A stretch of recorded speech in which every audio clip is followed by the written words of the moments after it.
Welcome back. We just learned about modules, but let's say our project is getting even bigger. We have this main file, we have some utility, but let's say that we're now working for Microsoft and we have a new, let's say, shopping functionality, an entire, let's say, shopping area where you can buy Microsoft t-shirts. Well, we can now create a folder, so we can add folders to our project. And inside of this folder, let's say we have a new file, and we'll call this the shopping cart.py. So now this shopping cart.py is a folder in our project. You see that our project is getting bigger and bigger. And let's say that here we just have a function called buy, and we give it an item. And let's say here we have a cart variable that, let's say, adds. It's not a very sophisticated buying system, but for our example, it should be fine. And then we just return the cart. Now in here, we have this buy function. And let's say in our main file, so up here, we want to also import our shopping cart buy function. How can we do that? Well, if we try to do shopping cart like this, remember that's the name of our file, you see that I get an underline that says imported but unused. Okay, so does that mean I can use it? Let's see. I'm going to say shopping cart, and if I click run, module not found error. No module named shopping cart. You see, what we've created here is what we call a package. A package is simply a folder. And we learned about module, which is these files, these Python files. A package is a level up. A package is a folder containing modules. So you can have a package with multiple modules inside of them. So this shopping cart is a module, but this shopping is a package. So the way it works when we import from a package is we say the package name. So what's the package name? It's shopping. And then we do a dot. So dot shopping cart. So package name and then the module name. Now if we do this, let's see if this works. Let's say I do shopping dot shopping cart now. If I print this, let's make this a little bit smaller. All right. Now I have access to the shopping cart module by importing the package shopping, which is the folder, and then the shopping cart. And you notice once again, we have a PyCache that was created for the shopping cart. So let's see if we can use the buy function. So I'm going to say buy, and then item, I'll say I'm buying just an apple. If I click run, there you go. I get my apple list, and I was able to import it from a package. Now, here's the thing. I want to try and copy what we've just done into a real life scenario. Instead of using this website, repl.it, let's actually create our own project. I'm going to use PyCharm, and I recommend you use PyCharm as well, just for these next couple of videos. Let's open up PyCharm, and let's just create a new project here. Now we can call it whatever we want. So let's just call it modules for now for our project. You can see where it's being saved. And remember here, we get to pick what interpreter we want. We're going to talk about this virtual env later on in the videos, but the key thing is to make sure that our base interpreter is using Python 3. In my case, the Python 3 that we've downloaded in user local bin. If you're on a Mac or Linux, if you're on Windows, this path will probably be different. Now we can just create a project. And we see here we have our modules project. Now, we're going to ignore all of these folders for now. We're going to talk about them later on. The key here is that we want to create a new file.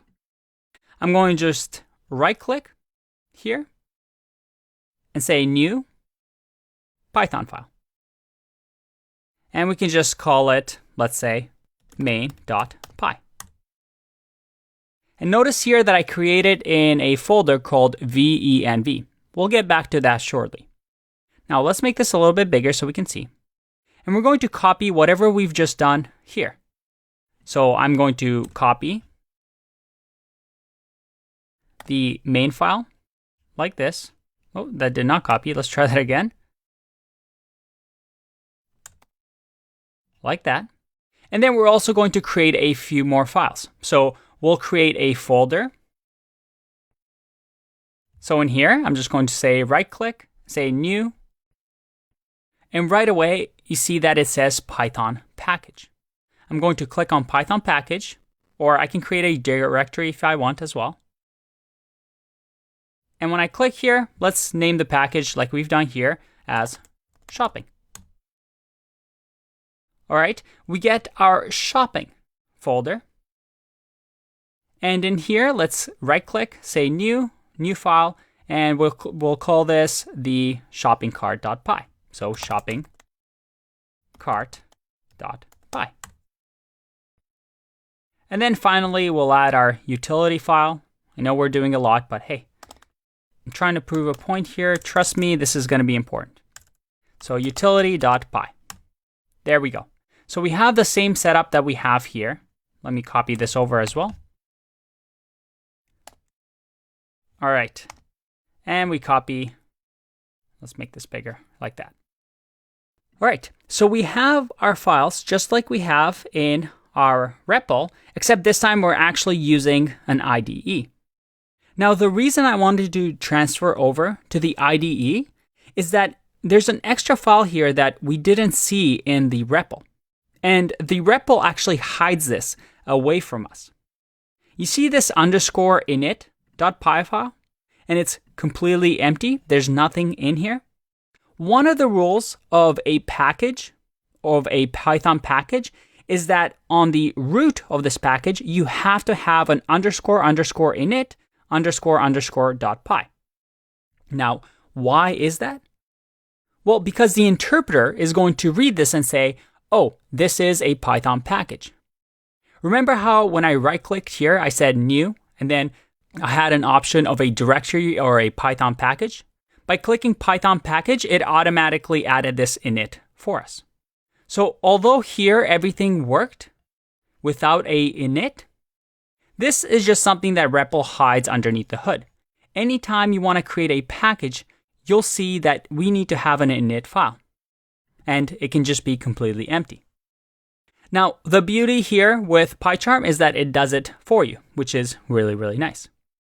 Okay, so let's run this code and make sure that it still works. So this is our main.py. I can simply run the code here by going to run and then selecting run. Let's run our main file. Oop, and we get an error. Let's zoom in here.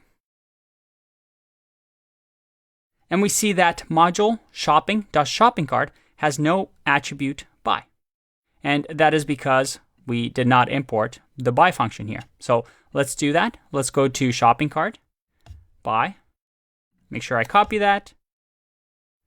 Paste it in. Let's zoom that in. And by the way, I'm zooming here on my touchpad. I can just use 2 fingers to zoom in here. If I click run again, and this time once you ran it once, you can just click on run again. And there we have it. We have Apple right here as the output. And it says process finished with exit code 0. In programming, when something exits with code 0, it means there were no errors. If you get 1, well, that's usually an error. All right, so we have everything working, and this is now our setup. We have our main file. We have our other modules like utility. And then we also have our packages, and they're packages because they have this init file, and we have different modules in them. And as projects get bigger and bigger and we use IDEs like PyCharm, we organize our functionality, our grouping into these packages and modules. And really, really good developers are able to organize code in really nice packages that make sense, really nice modules that make sense. This is a skill that is really hard to teach. It just comes with practice, by looking at other people's projects, by working on projects. But the key thing is that you want to do what makes sense. And when we start working on some of our final projects, we have over 10 projects coming up that we're going to work on. Now, with those ones, you're going to start to learn different ways to organize code as you follow along. So don't worry. Let's take a break and explore modules a little bit more in the next video.